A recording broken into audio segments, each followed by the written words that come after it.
One morning, Sir Tom Hatt came to see Oliver. Driver says you're in need of a change. How would you like to take a train of ballast to Barrow tonight? Oh, yes, please, sir. Will I be gone long? Just for today. And with that, Sir Topham Hatt walked away. Oh, Oliver, what a special job. Do be careful, Oliver. We escaped from there once. I'll be just fine, you two. Besides, I'm a match now for any diesel. Yes, but you can't go ripping them in half. I'll push them into a turntable well. But Oliver was still unfazed. Don't worry, I'll be there and back in no time.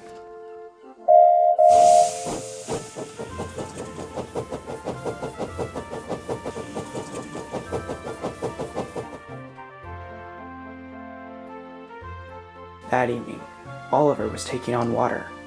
His train was waiting for him in a siding. Toad the brake van was also close by.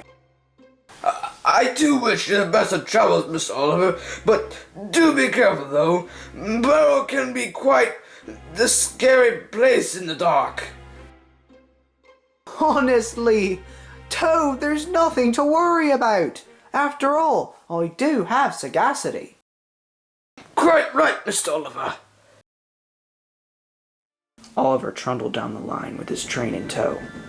At first, there wasn't a cloud in the sky, but then the sky suddenly turned pitch black, and the moon couldn't shine as it was consumed in a cloud of darkness.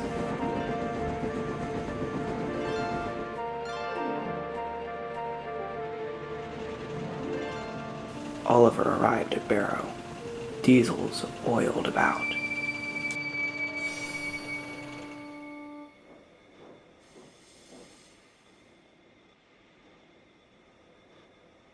Excuse me? What do you want? Where would you like this train here? In that siding over there. I have no use for it. So Oliver did as he was told. As he was shunting the trucks in the siding, he realized, this is the same shed Douglas found me in. Once Oliver finished shunting his train, he began to get ready to head home.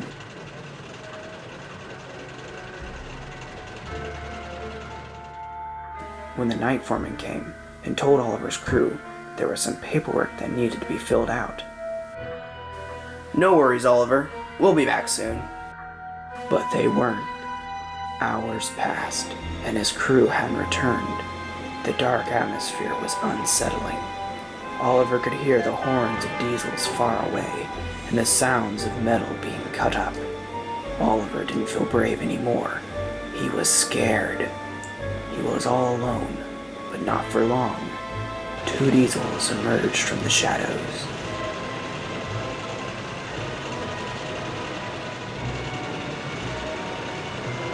Well. Got you this time, Oliver. You'll make very fine scrap indeed. Bethlehem! Get your buffers off me! Quiet! There's no one to help you now.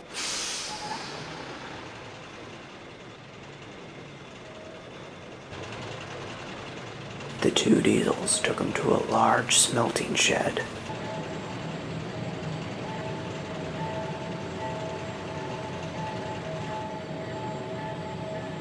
Bye-bye, Oliver.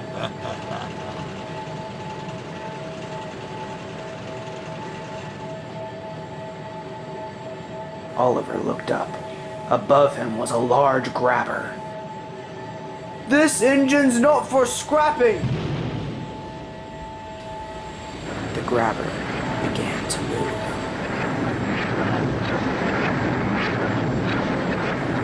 It was just about to grab hold of Oliver when it stopped. There stood Sir Topham Hatt. It's a good thing I'm visiting this yard tonight. Toad was right to worry when you hadn't returned.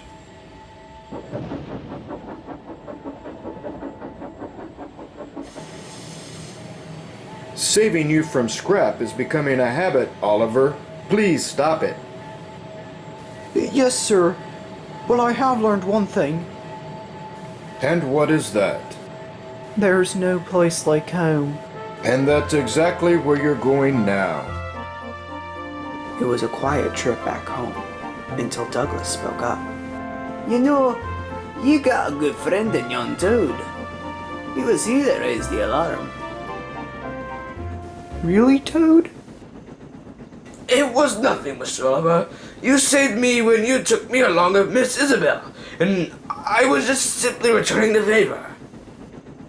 Thank you, Toad.